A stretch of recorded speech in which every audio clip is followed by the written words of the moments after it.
Hello friends, welcome to the YouTube channel of Conducive Legal.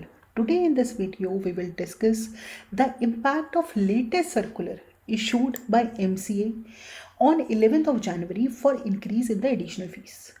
अगर आप इस circular को देखेंगे तो फर्स्ट इंस्टेंस में लगता है कि एडिशनल फीस जो कि पहले 2 के मल्टीपल में लगती थी अब वो 2 की जगह 3 के मल्टीपल में लगेगी। यानी 30 दिन लेट होने पे जो एडिशनल फीस 2 टाइम्स होती थी अब वो 3 टाइम्स हो जाएगी। ऐसे ही एडिशनल डेज की जो काउंटिंग होती है, जैसे 30 डेज के बाद 2 टाइम्स, 60 डेज के बाद आपका जो है वो बढ़ के 4 टाइम्स हो जाता था, यानी 2 के मल्टीपल में बढ़ता था, अब वो 3 के मल्टीपल में इंक्रीज होगी, जिससे जो मैक्सिमम अमाउंट ऑफ फीस है, मैक्सिमम एडिशनल फीस जो लिवी होती थी वो पहले 12 टाइम्स होती थी, अब वो जो है उसकी जगह हो जाएगी 18 टाइम्स। लेकिन इस सर्कुलर में कुछ कैच है। पहला कि ये जो सर्कुलर है, या ये कह लीजिए ये जो एडिशनल फीस जो आई है, अब जो न्यू एडिशनल स्लैब आया है एडिशनल फीस के लिए, ये सारे फॉर्म्स पे एप्लीकेबल नहीं है। ये केवल as of now as per this circular केवल 2 फॉर्म्स पे एप्लीकेबल है, PS3 और INC 22, यानी अलॉटमेंट के फॉर्म पे और रजिस्टर ऑफिस के फॉर्म पे ये एप्लीकेबल है।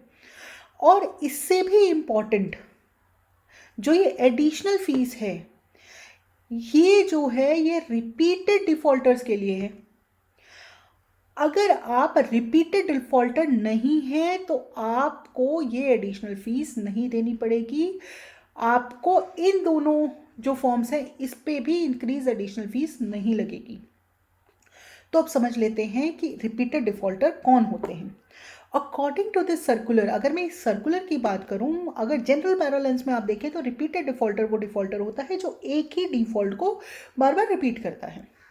अगर मैं इस सर्कुलर के अकॉर्डिंग देखूं तो अकॉर्डिंग टू दिस सर्कुलर, इसके हिसाब से इन केस आपने 365 डेज के बीच में कभी भी एक से ज़्यादा बार डिले किया, यानी अगर आपने एक सेकेंड टाइम डिले किया या थर्ड टाइम डिले किया तो सेकेंड टाइम से आपको इंक्रीज स्लैब से एडिशनल फीस देनी पड़ेगी। यानी इन फॉर्म्स में भी फर्स्ट डिफॉल्ट पे आपको पुराने स्लैब से ही मैक्सिमम 12 टाइम वाली फीस लगेगी।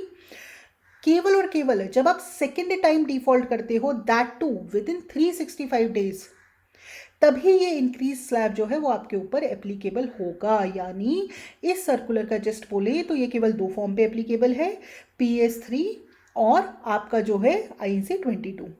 उसके साथ साथ 365 डेज के बीच में अगर आप कंटिन्यूस डिफॉल्ट करते हैं तो ही ये सेकेंड डिफॉल्ट पे लगता है, फर्स्ट डिफॉल्ट पे ये तब भी नहीं लगेगा। यहाँ पे एक और बहुत इंपॉर्टेंट बात ध्यान देने वाली है कि MCA ने बहुत कॉन्शियसली 365 डेज का क्राइटेरिया रखा है।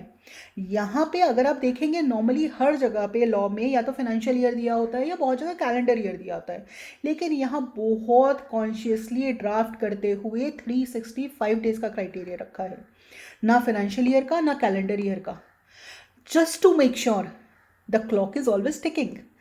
अदरवाइज अगर कैलेंडर ईयर होता तो 31 दिसंबर के बाद 1 जनवरी को आप सेकेंड डिफॉल्ट कर सकते थे और आपको इंक्रीज एडिशनल फीस भी नहीं देनी पड़ती। और इसी तरह अगर मैं फाइनेंशियल ईयर की बात करूं तो उसमें भी सेम है। अगर आप 31 मार्च को कोई डिफॉल्ट करते तो उसके बाद आप 1 अप्रैल को दोबारा से वो डिफॉल्ट कर सकते थे। They have try to make it a air tight provision, यानी आपने जिस दिन डिफॉल्ट किया उससे आपको 365 डेज काउंट करने हैं। इसमें कोई भी क्राइटेरिया फाइनेंशियल ईयर या फिर आपके कैलेंडर ईयर का नहीं है, यानी बचने की संभावनाएं जो हैं वो कम है और इसका जो मीटर है वो हमेशा चालू रहेगा। ऑल्दो इस सर्कुलर में कुछ फॉर्म्स को एग्जाम्प्ट भी किया गया है, बट उसका कोई खास रेलेवेंस जो है वो दिखता नहीं है, बिकॉज जो एग्जाम्प्टेड फॉर्म्स हैं उस पर अगर आप ध्यान देंगे तो वो वाले फॉर्म्स इन्होंने एग्जाम्प्ट किए हैं जिस पे पहले से ही ये स्लैब एप्लीकेबल नहीं था। अब जब जिस फॉर्म पे पहले ही जो एग्जिस्टिंग स्लैब है आपका 2 टाइम वाला वो एप्लीकेबल नहीं है, तो ऑब्वियस सी बात है कि उस पर रिवाइज्ड जो स्लैब होगा वो भी एप्लीकेबल नहीं होगा। तो इन्होंने जो पहला फॉर्म एग्जाम्प्ट किया है वो है SS7 ऑथराइज कैपिटल इंक्रीज वाला, जिसमें ऑलरेडी जो आपकी फीस की कैलकुलेशन होती है वो कैपिटल के हिसाब से होती है।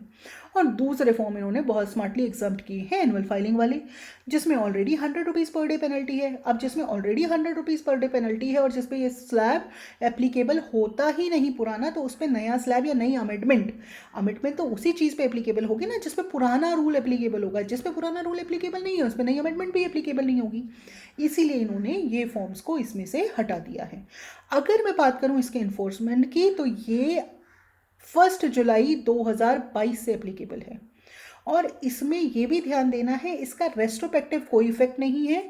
ये 1 जुलाई 2022 से एप्लीकेबल होगा। अगर उससे पहले का कोई डिफॉल्ट है, एनफोर्समेंट से पहले का कोई डिफॉल्ट है, तो उस पर ये एप्लीकेबल नहीं होगा। So this was all about this circular. Stay tuned for more such updates. Thank you so much.